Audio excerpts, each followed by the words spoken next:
This is A Course in Miracles, clarification of terms number 1, mind, spirit. Hey. The term mind is used to represent the activating agent of spirit, supplying its creative energy. When the term is capitalized, it refers to God or Christ, i.e., the mind of God or the mind of Christ. Spirit is the thought of God, which he created like himself. The unified spirit is God's one Son, or Christ. In this world, because the mind is split, the sons of God appear to be separate, nor do their minds seem to be joined. In this illusory state, the concept of an individual mind seems to be meaningful. It is therefore described in the Course as if it has two parts, spirit and ego. Spirit is the part that is still in contact with God through the Holy Spirit, who abides in this part, but sees the other part as well. The term soul is not used except in direct biblical quotations because of its highly controversial nature. It would, however, be an equivalent of spirit with the understanding that, being of God, it is eternal and was never born. The other part of the mind is entirely illusory and makes only illusions. Spirit retains the potential for creating, but its will, which is God's, seems to be imprisoned while the mind is not unified. Creation continues unabated because that is the will of God. This will is always unified and therefore has no meaning in this world. It has no opposites and no degrees. The mind can be right or wrong, depending on the voice to which it listens. Right-mindedness listens to the Holy Spirit, forgives the world, and through Christ's vision sees the real world in its place. This is the final vision, the last perception, the condition in which God takes the final step himself. Here time and illusions end together. Wrong-mindedness listens to the ego and makes illusions, perceiving sin and justifying anger, and seeing guilt, disease, and death as real. Both this world and the real world are illusions because right-mindedness merely overlooks or forgives what never happened. Therefore, it is not the one-mindedness of the Christ mind whose will is one with God's. In this world, the only remaining freedom is the freedom of choice, always between two choices or two voices. Will is not involved in perception at any level and has nothing to do with choice.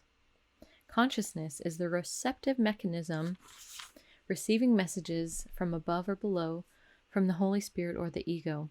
Consciousness has levels and awareness can shift quite dramatically, but it cannot transcend the perceptual realm. At its highest, it becomes aware of the real world and can be trained to do so increasingly. Yet the very fact that it has levels and can be trained demonstrates that it cannot reach knowledge.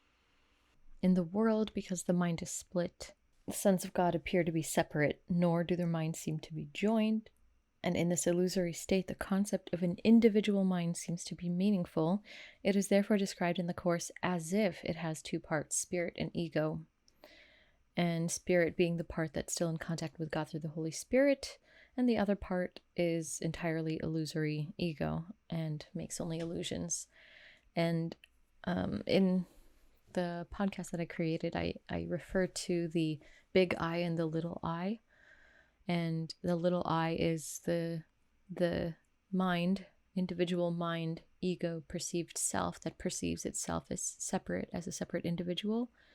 And the big I is the mind which is in contact with God, which sees the oneness and the wholeness of the I, where it's not a small I, but it's a big I. And these are all just different ways of explaining the same thing. And it talks about that the mind can be right or wrong depending on the voice to which it listens. And I think the term mind can get pretty confusing. And I remember listening to some talk where they were talking about how using the term mind in the field of neuroscience is a relatively new thing. But when they talk about mind, they're actually talking about the brain, but they use the mind, which then actually, in a way, makes people kind of forget that the mind isn't the brain, that the brain can be part of that, but it doesn't work the other way around. And also, what I find interesting about the term mind is that in a lot of cultures, mind isn't associated with brain, so that it's not like separate in your brain and in your heart. And so mind actually is kind of synonymous to both. Like it's not separate. So I think it's more of a recent and also a Western world kind of thinking of having the brain being separate. So it talks about right-mindedness, and that the right-mindedness is what is listening to the Holy Spirit, forgives the world, sees the real world in its place. And wrong-mindedness listens to the ego and makes illusions, perceiving sin and justifying anger, seeing guilt, disease, and death as real. To me, the easiest way of knowing when I'm in right-mindedness or wrong-mindedness is how I feel. Simple as that. So it says, in this world, the only remaining freedom is the freedom of choice, always between two choices or two voices. And that is so powerful, because what happens often in this world is we're given the illusion of freedom, or we're given the illusion of choice.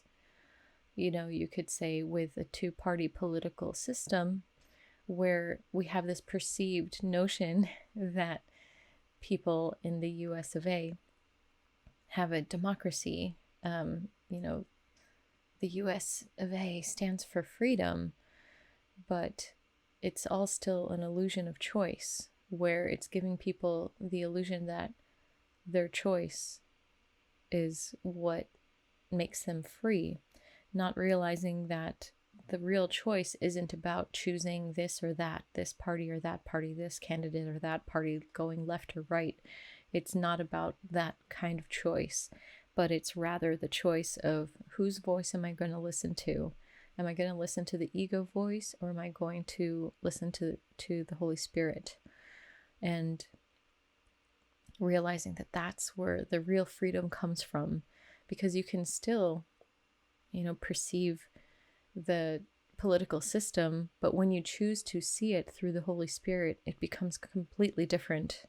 Versus when you're seeing it through the lens of the ego, it's also completely different. And so that's where we have the real freedom. That's the freedom that we have. And it says, consciousness is the repetitive mechanism receiving messages from above or below, from the Holy Spirit or the ego. Consciousness, basically it says that consciousness has levels and awareness, but it's still within the perceptual realm, and that its limitations basically means that it can't reach like true knowledge, because it's staying in the world of perception. So I hope that clarifies about the mind and spirit, and thank you. Bye for now.